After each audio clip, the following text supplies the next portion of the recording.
sini dia ada 5 axis. Kalau macam sekarang dia dah ada banyak macam 6 axis sampai 8 axis pun ada kat sini. Terus kan dia punya ini 5 layer project untuk SEM 6. Orang buat bracket. Bracket SEM 6 buat final project dia. Ini baru lepas buat led. Lepas ni nak buat grill kan?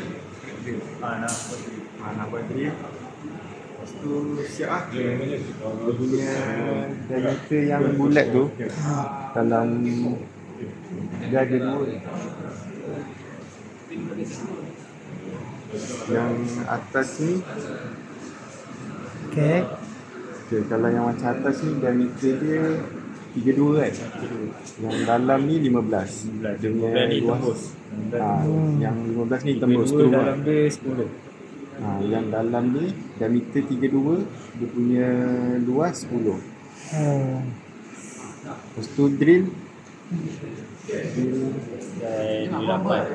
drill pakai 8. Dia punya depth 10 lah. Drill itulah.